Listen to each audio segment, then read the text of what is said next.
reflected the ruler's prosperity in their dress, ornaments, and general deportment. मतलब लंका जो थी बहुत ही एक अमीर कैपिटल थी, ठीक है ना, और उसके लोग जो थे शानदार तरीके से रहते थे.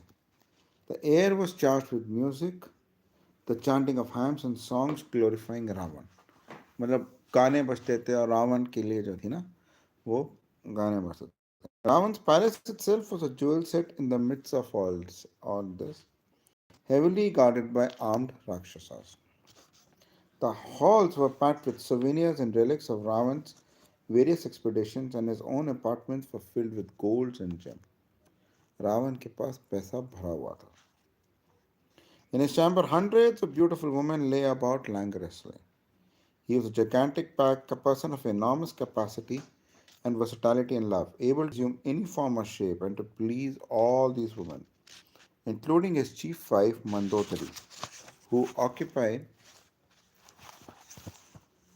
a golden court of her own in the midst of the crowds of fair women, garnered from all corners of the world. The women sang and played for him continuously. He had halls for drink, separate halls for food, music and pleasure.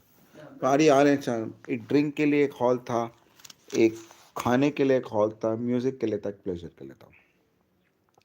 Ravan woke up at dawn to the chanting of hymns and the recital of scriptures.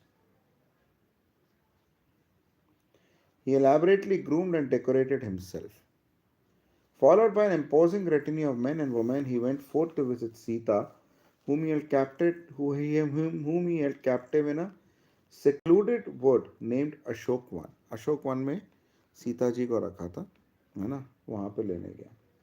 A place of waterfalls, garden walks, orchards and grotesques surrounded by ramparts.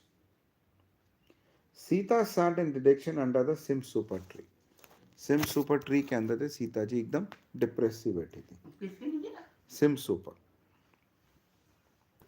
Ravan's aim was to break her spirit and make her yield through loneliness, solitary confinement, or worse, the terrifying company of the fierce राक्षस woman. तो सीता जी को बैठा के रखा था राक्षस औरतों के साथ ताकि सीता जी डर जाए. Dwarfs and freaks. Sita was in mourning. Sita रो रही थी.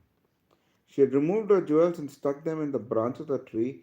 Her hair was wild and unkempt, her face mud stained, and she was clad in a sari of yellow colors. Yellow color की साड़ी पे सीता जी का चेहरा भी जो था मट से वो भरा हुआ था, और अपने सारे गहने वहने जो थे ना वो पर लगा दिए थे.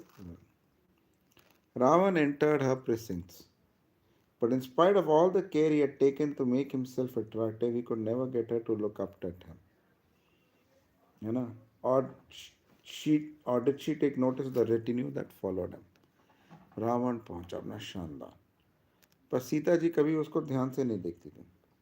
She seemed oblivious of her surroundings. Sita ji को कोई मतलब नहीं था. Ravan stood before her to attract her attention and feeling addressed her somewhat aggressively. Woman, this obstinacy will not do you any good. औरत, ये जो अड़ियलपन है ना ये तुम्हें बहुत अच्छा नहीं करेगा. Be my friend. As a Rakshas, it is within my right to abduct anyone's wife and force her to yield to my wishes. It will not be difficult for me to take your love by force. मेरा हक है कि मैं as a राक्षस जो हूँ किसी की बीवी को भी उठा लूँ और अब उसको यील्ड करा लूँ, मुझे कोई दिक्कत नहीं होगी. Sita raised her hands and covered her ears. और सीता जी ने अपना हाथ किया और ईयर्स को कर दिया. Unable to bear the word love from anyone except Ram. She averted her face and Ravan felt infuriated. और सीता जी ने अपना मुंह जो था ना इधर कर लिया और रावण का तो दिमाग खराब हो गया. He said, I'll have greater pleasure if you yield to me voluntarily. I'll wait for it. Look at me. I'm the greatest being in all the world today. मुझे ज़्यादा अच्छा लगेगा अगर तुम वॉलंटरली मेरे को सड्यू करोगी. मैं दुनिया का सबसे महान आदमी हूँ, ठीक है ना. The gods tremble at the mention of my name. मेरे नाम से लोग जो हैं ट्रम्बल करते हैं भगवान. My wealth and strength are unparalleled. My prayers, meditations, and learning are unmatched. By my special strength, I can summon the great gods like Brahma and Shiva when I want them. मेरे पास इतनी ताकत है कि मैं ब्रह्म और शिव को कभी भी बुला सकता हूँ. Don't be a fool, don't waste your beauty in seclusion and sorrow. बेवकूफ़ मत बनो. इधर अकेली बैठी हुई हो, तुम इतनी सुंदर लड़की हो. मेरे साथ चलो. I make you my chief queen. मैं तुम्हें प्रधान रानी बना दूंगा. You will enjoy all my wealth and authority. मेरी सारी संपत्ति और अथॉरिटी को तुम एंजॉय करोगे. You may give gift to whomsoever you desire. जिसको भी तुम्हें गिफ्ट देना हो तुम दे सकती हो. Be my queen and let us go around the world happily. Come and decide. तुम मेरी रानी बनो और पूरी दुनिया साथ साथ घूमते हैं. You have tried to make yourself bad looking but still your hair beauty remains unimpaired. हमने आपको बदसूरत दिखाने की कोशिश की पर तुम हो बहुत ज़्यादा सुंदर. I long for your touch. I am madden by your beauty. I have no other thought. Sita plucked from the ground an insignificant blade of grass, threw it before her and addressed it, shining to talk to Ravan directly and to show that she viewed him as no better than a straw. Sita ji ने एक glass का blade निकाला, नीचे रखा और ये कहा कि तुम एक इसके बराबर ही हो. You're seeking your own doom, she said. Is there none all in this crowd around you who can give you good advice?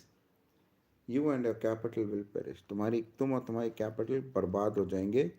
अपना डूम अपना साथ ले रहे हो.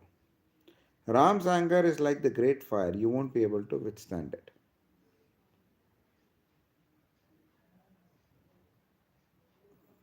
For all your boasting and bragging. तुम इतना लंबी लंबी फेंक रहे हो पर राम के सामने तुम टिक नहीं पाओगे. You're trying his patience. Ravan, don't seek your own destruction. Were you not ashamed to steal me from my husband when he was away? तुम्हें क्या शर्म नहीं आई जब तुमने मेरे को मेरे हस्बैंड से चुरा लिया था? तब तुम्हें कोई शर्म नहीं आई? Would you have dared to approach us if he had been there? You sneaked in one. Stop that, cried Ravan, his eyes rolling in anger. He resented being criticized in presence of his followers. Don't speak of that man again, a worthless fellow who, instead of ruling his kingdom, has preferred to wander in the forests like a tramp, wearing the bark of trees instead of finery. भाई उसका नाम तो राम का नाम तो मत लो. बजाय राज करने के वो वन में घूम रहा है इधर उधर. How dare you mention me, him to me? You're foolish and lack discrimination. How could you think of him as a husband? Forget it. ऐसे आदमी से तुम शादी कैसे कर सकती हो जो ऐसे घूम रहा है? ठीक है ना? Don't you remember how you destroyed single-handed your kingsmen who attempted to disturb the peace of sages in the forest? Sita ji ने कहा भैया तुम्हें याद नहीं है कि तुमने जो तुम्हारे लोगों की हालत की थी राम ने. तो किंग्समैन जिन्होंने कि सेजेस पे हमला किया था तो रामचंद्र जी ने कैसे उनको ख़त्म किया था. राइट.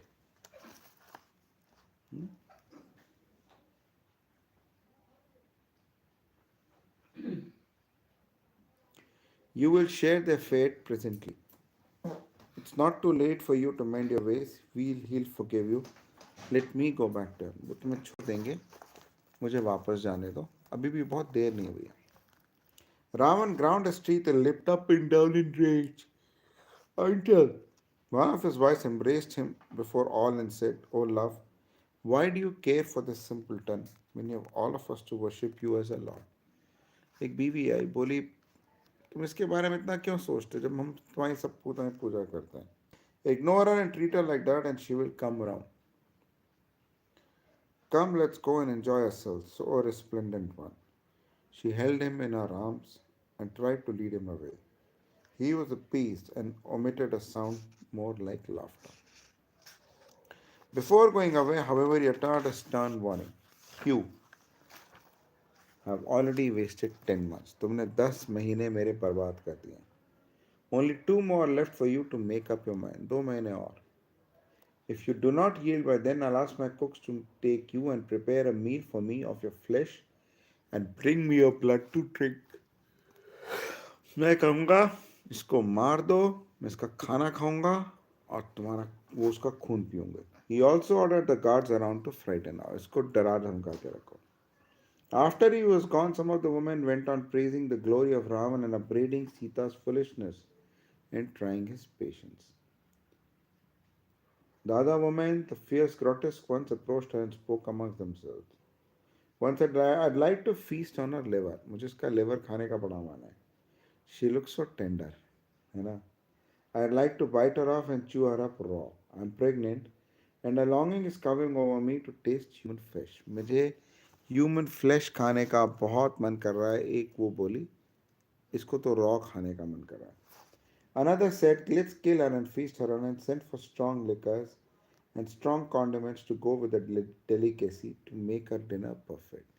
इसको मार के खाते हैं और फिर शराब मंगाते हैं, ठीक है ना, और कॉन्डिमेंट्स मंगाते हैं और बहुत मजा आएगा खाना. If we kill her and swallow her without further ado, our Lord will be happy again because he will forget her when she is no longer there. अगर हम इसको मार के खा लें तो लॉर्ड जो है खुश हो जाएंगे. जब होगी नहीं तो क्या देखेंगे. All this nightmarish talk affected Sita and then she broke down and sobbed. Ram, Ram, why have you deserted me? Ram, तुमने मुझे क्यों छोड़ा है? She brooded for a while and decided to end her life. अपनी जिंदगी खत्म कर लो. With this resolution, she arose.